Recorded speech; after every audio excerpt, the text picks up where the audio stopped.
afternoon, everybody. Good afternoon. Good to see all of you here again today. On Friday morning, President Trump will travel across the country to Anchorage, Alaska, for a bilateral meeting with Russian President Vladimir Putin. The brutal war between Russia and Ukraine broke out under Joe Biden's incompetent leadership, but President Trump is determined to try and end this war and stop the killing. As the president has said over and over again, his strong preference will always be for peace and partnership whenever those outcomes can possibly be achieved. There is no leader in the world right now who has been more committed to preventing wars or ending them than President Donald Trump.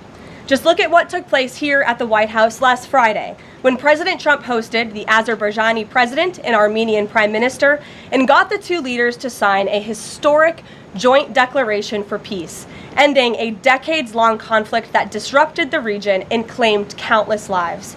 In other news, we continue to see positive economic reports across the board. Today's CPI report revealed that inflation beat market expectations once again, and inflation remains stable. Overall, inflation has run at a 1.9 average annual pace in President Trump's first 6 months in office.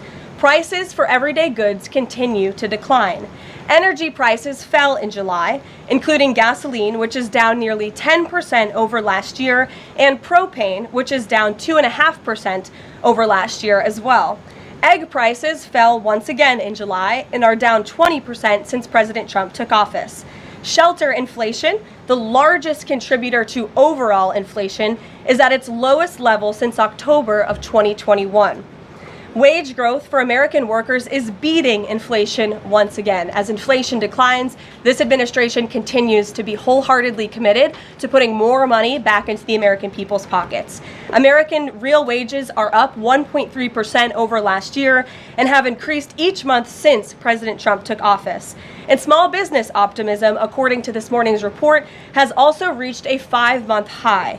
Ignore the panicans and trust in President Trump. That is our motto here at the White House. The America First economic agenda is working.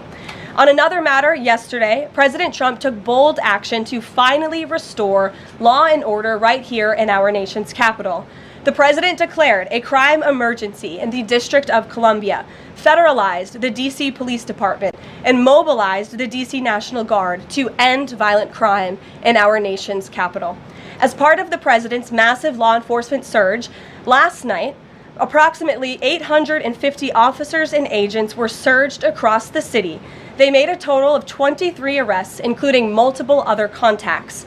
Last night, these arrests consisted of homicide, firearms offenses, possession with intent to distribute narcotics, fare evasion, lewd acts, stalking, possession of a high-capacity magazine, fleeing to elude in a vehicle, no permits, driving under the influence, reckless driving, and a bench warrant. A total of 6 illegal handguns were seized off of District of Columbia streets as part of last night's effort. This is only the beginning. Over the course of the next month, the Trump administration will relentlessly pursue and arrest every violent criminal in the district who breaks the law, undermines public safety, and endangers law-abiding Americans.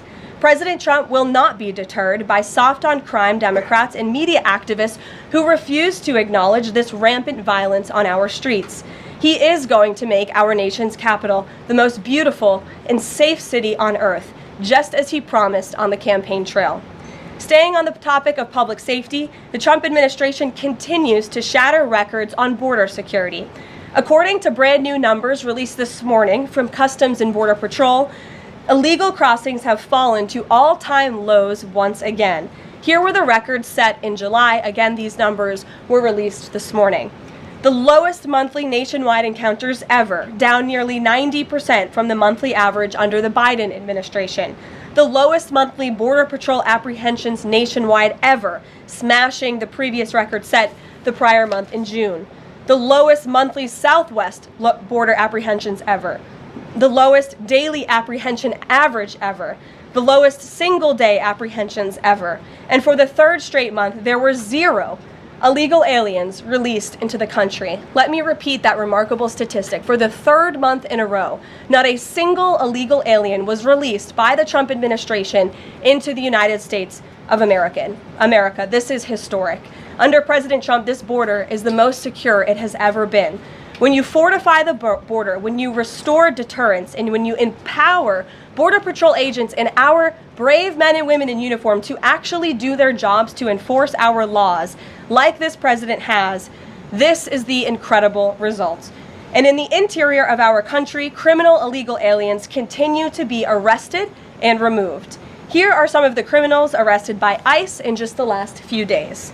ICE Buffalo arrested an illegal alien from Jamaica convicted of attempted murder.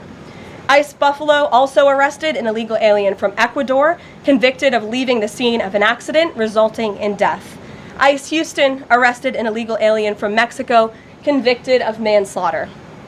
ICE Newark arrested an illegal alien from Mexico convicted of the sexual assault of a minor.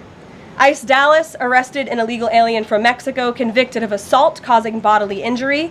And already the Trump administration has arrested more than 300,000 illegal aliens in 2025. Again, more than 300,000 illegal alien criminals have been arrested in the interior of our country in the first 6 months of this administration.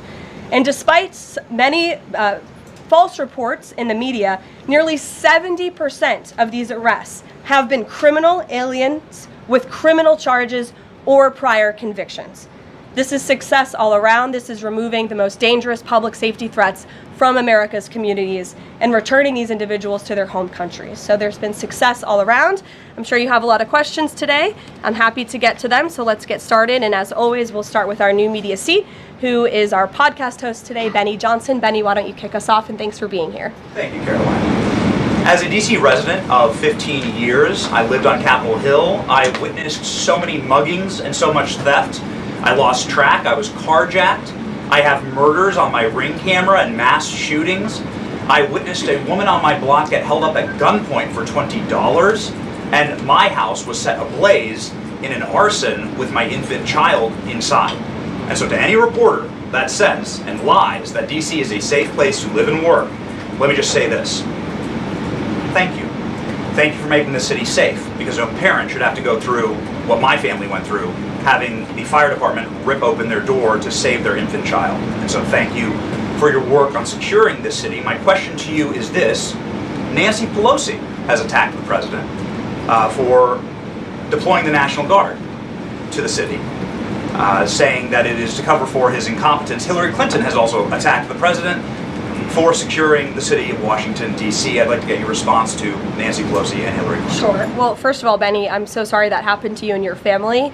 There have been, unfortunately, far too many victims of crime in this city, and I know the majority of residents in the District of Columbia agree with you. In fact, a new poll from the Washington Post I was reading this morning, this was released in May of 2024, so it's quite funny how many of you in the media agreed with what the president was saying yesterday, but now once the president says it, many of you are disagreeing with him. But this poll released by the Washington Post found that 65% of district residents think crime is an extremely serious or a very serious problem, and this was up from 56% last year. So the concern that you share with so many other residents in the District of Columbia is real, and that's why this president is taking action to address it. To get to the heart of your question, I think it's despicable that Democrats cannot agree that we need more law and order in a city that has been ravaged by violence, crime, murders, property theft. This should be a winning issue for all Americans. I don't understand. It's just anything President Trump does, the Democrats want to disagree with. I think the president would love to work with Democrats on this issue to bring law and order to America's cities, but unfortunately they have failed, and that's why he's taken this historic action to federalize the National Guard. And as you're seeing from last night's numbers, we already have seen success. We are removing violent offenders, we are arresting criminals, and we are removing drugs and firearms off of the streets of the city to make it safer for all of its residents. Just a very quick follow-up to that. Given the heroic actions of a member of this administration just a few blocks from this building, will the president consider giving the Presidential Medal of Freedom to Big Balls? I haven't spoken to him about that, but perhaps it's something he would consider. I'll ask him and get back to you, Benny. Thanks for being here. Gabe. Thank you, Caroline. Regarding the President Trump summit on Friday, why not invite Ukrainian President Zelensky to that summit? I know the President said yesterday that he planned to speak with him right after the summit and even before, but why not invite Zelensky, and whose decision was it to not invite him? Was it the President or was it President Putin? Well, this meeting came about because the President of Russia asked the President of the United States to meet through his special envoy, Steve Witkoff, who, as you all know, traveled to Russia to have a conversation with Putin at his request. And so the president is agreeing to this meeting at the request of President Putin. And the goal of this meeting for the president is to walk away with a better understanding of how we can end this war. And the president said at this podium yesterday when he joined all of you in the room that he hopes in the future there can be a trilateral meeting with these three leaders to finally bring this conflict to an end. But this administration has really used every lever, has taken every measure to achieve peace through a diplomatic solution. And I think the President of the United States getting in the room with the President of Russia, sitting face to face rather than speaking over the telephone, will give this president the best indication of how to end this war and where this is headed. And another question on something that happened yesterday, but I wanted to get the White House response. A judge ruled that the grand jury transcripts in Ghislaine Maxwell's case should not be released. What's the White House response to that? And do you plan to appeal? And what do you tell President Trump's supporters who want that information released? We think that decision is unfortunate. Of course, we moved to unseal that information because the president has said he wants to see credible evidence released. As for the appeal process, I would defer you to the Department of Justice for that. Rachel. Thanks so much, Caroline. We are learning that President Trump spoke with Ukrainian President Zelensky. I was curious if you can share any more details about their call, and did Zelensky give President Trump any red lines, any non-starters ahead of this summit on Friday? Look, I don't want to reveal the private conversations between the president and President Zelensky, but what I can tell you is that the president has deep respect for all parties that are involved in this conflict and are trying to bring this conflict to an end. After Special Envoy Witkoff returned from his meeting with President Putin in Russia, his first phone call was to President Trump. And President Trump's first phone call was to President Zelensky and to our friends in Europe to keep everybody in the loop about where the United States can see moving the ball forward to end this conflict. And so we continue to be very much engaged with President Zelensky and the Ukrainians, but also our allies in Europe as well. And then just one more for you. How does the president measure success coming out of this meeting? The president at times has suggested that Putin might be tapping him along. Is he prepared to walk out of this meeting if he senses that Putin is not serious about ending this war? I think I just answered that question for you and what the goal and the expectation of the meeting is. And I won't jump ahead of any hypotheticals, and I'll leave it to the president to speak to all of you after the meeting, which I'm very confident he will. Steve. Is he optimistic that a deal will emerge from this meeting, or is he simply going to listen? I think this is a listening exercise for the president. Look, only one party that's involved in this war is going to be present. And so this is for the president to go and to get, again, a more firm and better understanding of how we can hopefully bring this war to an end. Caroline, how did you settle on Alaska as the site for this? So there were some other sites being discussed. Was this like it was a midpoint between the two leaders? There were many sites discussed, but of course Alaska is a state within the United States of America. So the president is very honored and looks forward to hosting President Putin on American soil. And lastly, is there a joint news conference plan, or will the president have a solo one? What sort of scheduling stuff? Yeah, the mechanics and the scheduling, Steve, are still being ironed out. For Friday, we're working with our Russian counterparts to put those plans into action, and of course we'll keep you all apprised on the logistical details of Friday as soon as we get them. Charlie? The president said at the podium yesterday twice that he was planning to go to Russia. Was that a verbal slip-up, or does he actually plan to go to Russia? Perhaps there are plans in the future to travel to Russia, and on Friday the president will be meeting with the Russian President Vladimir Putin in Alaska, as you know. Phil? Last week, the president said the CEO of Intel was highly conflicted, seeming to cite his past investment with Chinese companies that were doing business with the Chinese military. Yesterday, he called his meeting with that CEO a success. So what can you tell us about what the Intel CEO said to President Trump that changed his mind? The president put out a statement that you cited, Phil. I will leave it at that. He shared his thoughts on that meeting and how it went, and for any further comment on that, I'll leave it to him to make. Will the Bureau of Labor Statistics continue to put out monthly jobs reports?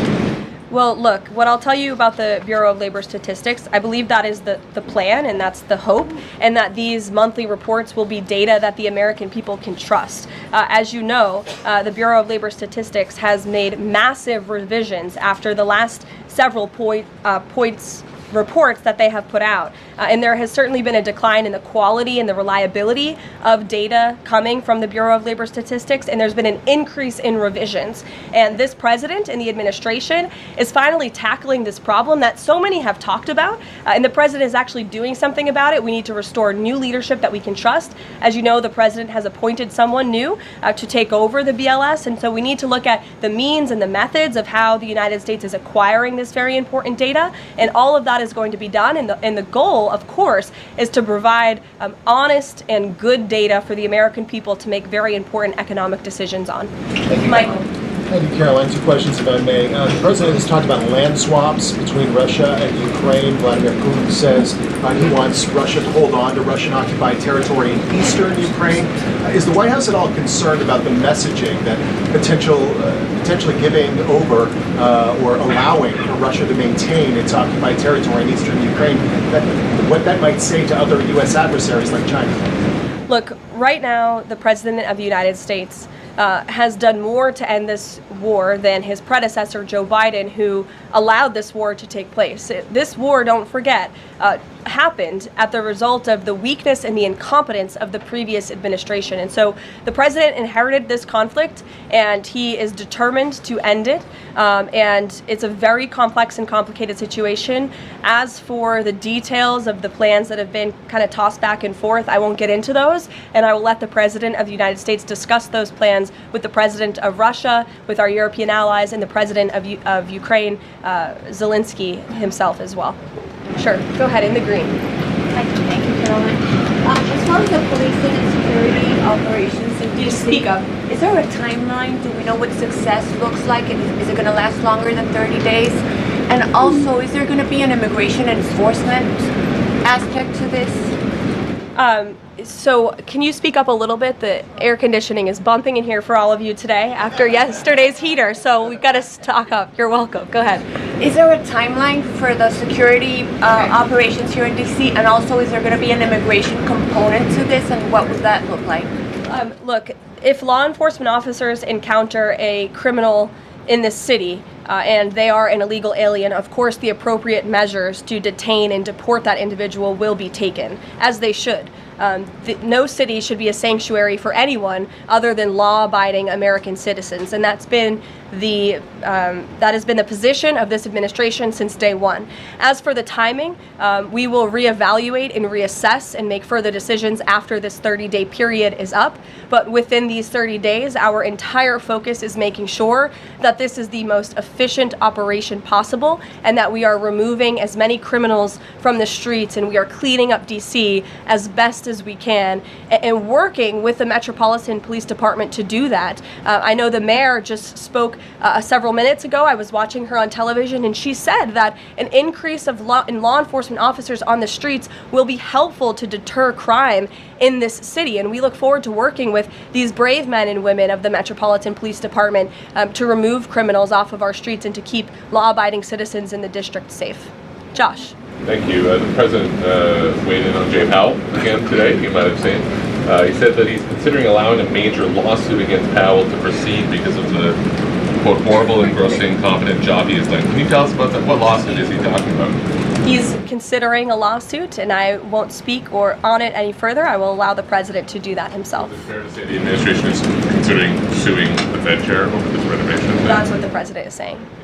Has he had discussions with anyone about this, or is this just like how advanced is this right now? At this moment in time, the president is considering a lawsuit against the Fed, and I will leave it to him to comment further on it. Tamara, go ahead. We talked about very quickly yesterday. We talked about the NVIDIA chips deal the president has struck. It was AMD, the 15% stake that will go to the government. Do you have any detail on how that came about? the president said he asked for 20% from NVIDIA. Did he make the same 20% ask to AMD, and or is this something the administration is looking to do with other either chips or products, going forward? Is this a model it wants to build on? Well, look, right now it stands with these two companies. Perhaps it could expand in the future to other companies. I think it's a creative idea and solution. The legality of it, the mechanics of it is still being ironed out by the Department of Commerce, and I would defer you to them for any further details on how it will actually be implemented. But again, this was another idea of the president and his brain trust on his trade team to try to, get good deals for the American people and the American taxpayer. Did you see the report that China is discouraging use of the H20 to some companies? Census were reporting that overnight there was private guidance sent to companies not banning the chip but urging them to steer away from it. I wonder if you have any response to that. I haven't read the report. I will, and we'll get you a comment on it. Tamara. Thank you. Last week, the meeting with Putin was sort of described potentially as an opportunity for a deal. Now it's a feeling out. Has there been a shift in expectations within the White House or an effort to temper expectations about what success looks like for this meeting? Well, I mean, look, I think both can be true, right? The president has always said he wants a peace deal. He wants to see this war come to an end. But this bilateral meeting is a bilateral meeting between one party in this two-party war, right? You need both countries to agree to a deal. The president is accepting this bilateral meeting with Putin on Friday, and I will let him speak further to it after it concludes about how he felt it went. And could you also, completely unrelated topic, regarding the president's efforts in Washington, D.C., do you have any specifics about how homeless people will be dealt with, where they would be moved to? What does this look like? I do, yes, and it's an important question, so thank you for raising it. The Metropolitan Police Department, with the support of the new federal agencies who have been surging on the streets of the District of Columbia, are going to enforce the laws that are already on the books here in Washington, D.C. For far too long, these laws have been completely ignored, and the homelessness problem has ravaged the city. So D.C. Code 22-1307 and D.C. Municipal Regulation 24-100 give the Metropolitan Police Department the authority to take action when it comes to homeless encampments. So homeless individuals will be given the option to leave their encampment, to be taken to a homeless shelter, to be offered addiction or mental health services, and if they refuse, they will be susceptible to fines or to jail time. Again, these are pre-existing laws that are already on the books. They have not been enforced, which is part of the reason for this federalizing of the National Guard to bring in this assistance for law enforcement. While we are targeting criminals and trying to remove criminals off of the streets, we also want to make DC safe and beautiful, and that involves removing mentally disturbed individuals and homeless encampments as well. So we will be using these regulations and code that already exists to clean up our streets. And we've already had great success. Not many of you picked up on this, but the United States Park Police has actually done remarkable work in terms of removing homeless encampments from the city. Since the president signed this executive order in March, 70 homeless encampments have been removed by the U.S. Park Police. There are only 2 homeless encampments remaining in D.C. federal parks under the National Park Service's jurisdiction, and the removal of those 2 remaining camps is scheduled for this week. So the U.S. Park Police will be leading this effort alongside MPD. Just very quickly, he had talked in one of his social media posts about moving them very far outside of the city. Is that off? No, it's not off. We're exploring how we could do that. But again, homeless shelters, offered addiction and mental health services, or jail if they refuse are the options on the table right now. And we'll continue to explore that option. Sure. Thank you so much, Caroline. President Zelensky said moments ago that he thinks Russia is preparing for a new offensive on at least 3 different areas of the front line. Is this something that you could confirm based on U.S. intelligence? And if the president sees that Putin is indeed planning major new offensive or moving troops, would he call off the meeting on Friday? I'm not in a position to confirm or deny or comment on that intel at this time. Monica. Thanks, Caroline. My question involves Russiagate. A whistleblower alleges that then Congressman Adam Schiff approved leaking classified information to smear President Trump's image during the Russiagate scandal. Does the president plan to investigate Adam Schiff, and what would accountability look like if more information confirms this report? The president has already said he wants to see Adam Schiff held accountable for the countless lies he told the American people in relation to the Russiagate scandal. I brought Tulsi Gabbard out to this podium to talk to you about all of that, and this administration is taking accountability very seriously. As for this new FBI whistleblower report, I understand Kash Patel last night declassified a 302 FBI document showing that a whistleblower who is a Democrat, a career intelligence officer who worked for Democrats on the House Intel Committee for more than a decade, repeatedly warned the FBI in 2017 that then Rep. Adam Schiff had approved leaking classified information to smear then President Donald Trump over the Russiagate scandal.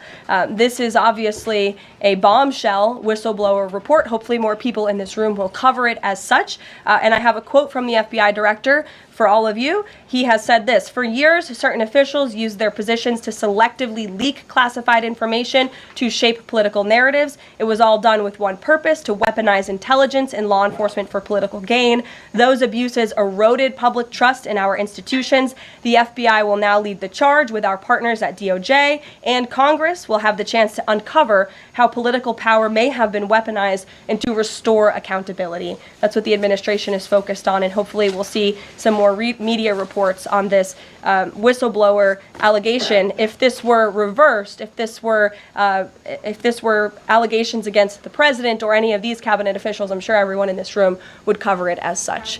Elizabeth, go ahead. Thanks, Caroline. After yesterday's action to federalize the DC police, is the president still interested in working with Congress to end the Home Rule Act, something he's talked about in the past? Senator Mike Lee has a bill on it. Is that something he's still interested in? The president is very much still interested in working with Congress to address many of the issues that have plagued Washington, D.C., such as the cashless bail policy, which has been a complete disaster for the city. Juvenile delinquency is another major problem in the city that Congress can address. So I know Congress is on recess right now. When they get back to work to Washington, this president looks forward to having these conversations with our friends on Capitol Hill so we can work with them to make D.C. safe and beautiful again. And again, we encourage Democrats to join us in this effort. Perhaps their approval ratings would move up a little bit if they did. I saw a new poll today. Democrat approval rating is at an all-time low, 32%. If they could just stand by the basic notion of law and order, perhaps they would see that tick up a bit, and we welcome them to do that. Dasha. Thanks, Caroline. President Trump yesterday at this podium indicated this, so has NATO Secretary General Mark Rutte, that in order for peace to happen, it is very likely that Ukraine will have to cede some land to Russia. Zelensky has repeatedly said no land for peace. That's not going to happen. Has this administration communicated to Zelensky that he's going to have to change that position? Look, I appreciate your asking that question in a different way than your colleague Michael in the back. I don't want to get into the details of these negotiations and these discussions that have taken place out of respect for where we are right now, and I'll let the president speak on it further if he wishes to. One more about Israel. Sure. I know the president has had a call with Prime Minister Netanyahu recently. Netanyahu is planning to seize the remainder of Gaza City. What is the administration's position on this move by Israel's government? Look, this is an incredibly complex and complicated war that, again, was inherited by this president, by his predecessor, Joe Biden. October 7th was one of the worst days in history. We saw innocent people slaughtered, murdered, kidnapped by Hamas terrorists. This administration has taken extensive time and effort and resources since Inauguration Day in January to end this conflict. We have given many flexible arrangements backed by Israel to Hamas, and unfortunately, Hamas has never agreed. Looking ahead, I will let the president speak on where he sees this going, but this is, of course, an incredibly complex and complicated situation. The administration has made our goal clear. We want to see this conflict end. We want to see the hostages released, and we've tried. The president and his national security team have given extensive effort and time to doing that. With how Israel has used those resources and the assistance that you've provided? Look, I'll let the president speak on the further actions that Israel may or may not be taking. Good to see you. Good to see you as well, Caroline. Thank you. The Kremlin is expressing interest that Friday's meeting will move beyond just terms to end the war into improving bilateral relations. There's talk over how they're interested in potentially restoring direct flights between Russia and the United States. Is President Trump open to those kind of peripheral conversations, or or is this directly focused on ending the war in Ukraine? I think this conversation on Friday is focused on ending the war in Ukraine as far as the president's perspective goes. Those conversations, I think the president is interested in having, but his main priority right now is ending this war and to stop the killing that has gone on for far too long. Carolyn. You're welcome. Carolyn. In the back. Go ahead. Yeah, 2 questions on the economy. So first, we've had small businesses tell us that it's not foreign exporters who are eating the tariffs, it's them. And they've held off on raising prices, but soon they're going to have to raise prices. What is the White House's message to them?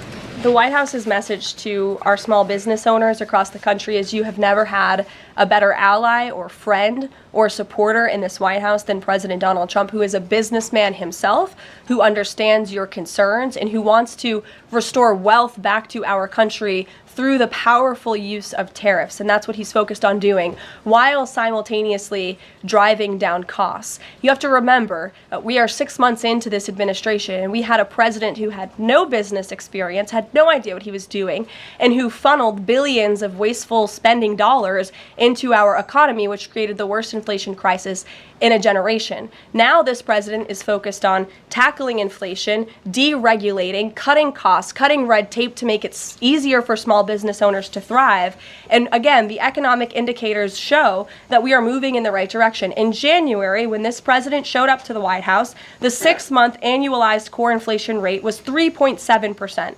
Today, 6 months later, the 6-month annualized core inflation rate is 2.4%. So we are trending in the right direction. Moving forward, since President Trump took office, for another 6 months, inflation will be tracking at 1.9% at this trajectory. You look at grocery prices, they fell, energy prices fell, fuel oil fell, ship fares fell, propane fell, butter, margarine, eggs, non-prescription drugs. You go through the list of items that are falling. And then I would also point to that report this morning showing that small business optimism has reached a 5-month high. So look, we inherited an economic mess from the previous administration, but this administration is focused on fixing it every day. And part of that is signing the largest tax cuts into law to put more money back into the pockets of these small business owners. Just on the BLS, they collect the inflation data, obviously. If the jobs data is not reliable, should Americans trust the inflation data? Well, look, the jobs data has had massive revisions. We want to ensure that all of the data, the inflation data, the jobs data, any data point that is coming out of the BLS is trustworthy and is accurate, which is why the president has restored new leadership at the BLS. Sure, go ahead.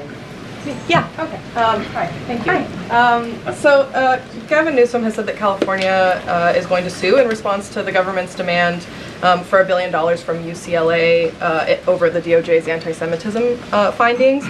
Newsom has called this extortion and ransom. So I'm wondering what the White House's response is to Newsom on UCLA. Bring it on, Gavin. This administration is well within its legal right to do this, and we want to ensure that our colleges and our universities are respecting the First Amendment rights and the religious liberties of students on their campuses, and UCLA has failed to do that. And I have a whole list of examples that I will forward to Gavin Newsom's press office if he hasn't seen them himself. Brett. Thanks, Caroline. What was the reason that President Trump chose to move on from Billy Long as IRS commissioner? Look, I think the president wants to see Billy Long as the ambassador to Iceland. As you know, that is where he will be headed. And the president loves Billy Long, and he thinks that he can serve the administration well in this position. For now, Secretary Scott Besson will be the acting IRS commissioner. Timeline for announcing a new pick? Go ahead. Thank you. Oh, Ed, go ahead, but then in the back. Yes. Go in the back first. Okay, sure. Thanks, Caroline. One foreign policy and then one domestic question, if I may. There are roughly 30,000 children from Ukraine who have reportedly been abducted and are kind of dispersed around Russia. They've been showing up on these websites for adoption. Is their return a red line for the president in any deal ending the war?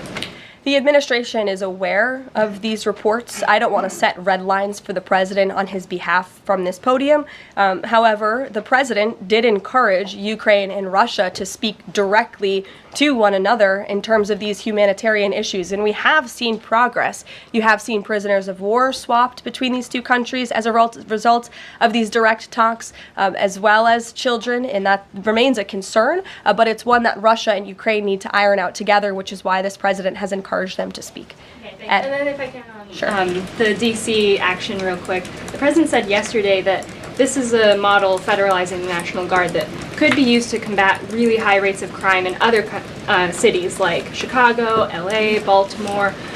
What sort of authority would he have to deploy forces like that, absent the Home Rule Act? Look, the president is speaking about what he'd like to see take place in other cities around the country. Right now, this administration is focused on making D.C. safe and beautiful again. When the time comes, we'll talk about that. But I will note that the president wants to see all of our nation's cities be safe. But I think starting with our nation's capital is a great place to begin, and it should serve as a model for the rest of the country. Ed. Just to bind up a few of the D.C. things, because a lot of them have been asked, but in talking with Congress about potential changes to home rule and whatever else, would he also push the House to finally pass D.C.'s budget so that it has access to all that money that it does need for policing, for schools, and for other services here in the city? Yes, and as you know, he has done that. He put out a statement calling on the House to take up the Senate's legislation, and he stands by that position. Let me take you back to something from last month. You guys announced the president was diagnosed with chronic venous insufficiency after his legs were seen swelling. How's he being treated for that? And while you were upfront about those health issues, curious if the White House would be willing to let us speak with his physician directly about those health issues. I know there were a lot of concerns about the last White House not making the physician available. Would the physician be available in this case? I don't want to make that commitment on behalf of the physician, but it's certainly something we can look into and explore out of the effort of transparency, because unlike the previous White House, there is nothing to hide. You guys see this president working around the clock, literally 24/7, all of the time, and I will be happy to look into that request. Can we at least get an update on how he's being treated for the swelling legs and for the hands and the other issues? Look, you see the president every day. He's moving, he's working, he's continuing. There have been no adjustments made to his lifestyle. Thanks, Caroline. I have two questions, one on D.C., but on the Putin meeting on Friday, does the president plan to meet with Putin one-on-one? Yes, that's part of the plan. And as for the other mechanics and logistics, I will let our team speak to that when they're ironed out. And on what's happening in D.C. with the federal takeover, what we've heard from the mayor and the police chief is that their understanding is there has been no change in the leadership structure. In the White House's view, who is in charge of the MPD right now? If you read the executive order, it will tell you. The leadership structure is as follows. We plan to work with the Metropolitan Police Department, but ultimately the chain of command is as such. The President of the United States, the Attorney General of the United States, our DEA Administrator, Terry Cole, who is now serving ahead of the Chief of the Metropolitan Police Department. And they will be working together. Nope, Terry Cole, as you heard from this briefing room yesterday, is in charge of the Metropolitan Police Department, and he's working with the chief to ensure that law enforcement officers are allowed to do their jobs in this city. Caroline? Yeah, thanks, Caroline. I know you said earlier the hope is to maintain monthly job reports, but the president's new nominee for BLS Commissioner E.J. Antoni recently told Fox Business that the BLS should suspend issuing monthly job reports and only issue quarterly reports until the jobs data methodology is corrected. So does the president disagree with that assessment that his nominee has said there, or suspending these monthly job reports a real option? I think he floated the idea of possibly suspending until they can get the data and the methodology in order. And this president wants to ensure that the BLS, again, is putting out accurate and honest data that the American people can trust. Since you brought up the new commissioner, he holds a master's and doctor's degree in economics from Northern Illinois University. He's the chief economist in the Heritage Foundation's Center for the Federal Budget. And in addition to his work at Heritage, he has multiple other roles. He's been widely renowned for his work on economic issues. He's been called before Congress to testify as an economic expert. So he's a qualified individual, and the president trusts him to lead this important department. I think I have more questions. Sure, go ahead. Given that the administration now has jurisdiction over MPD, can we expect, does that mean like personnel changes, hiring, firing? Can we expect leadership changes internally in the Metropolitan Police Department? I just walked through what the leadership structure looks like right now. Within the uniformed police department, right? I mean, does that mean that the Attorney General, others kind of have the ability to make those personnel decisions? I would imagine it means they have the ability. As for any changes, I'm not tracking any. Again, we look forward to working alongside the Metropolitan Police Department, and we did that last night successfully, and we hope we can do that for the next 29 nights. Go ahead.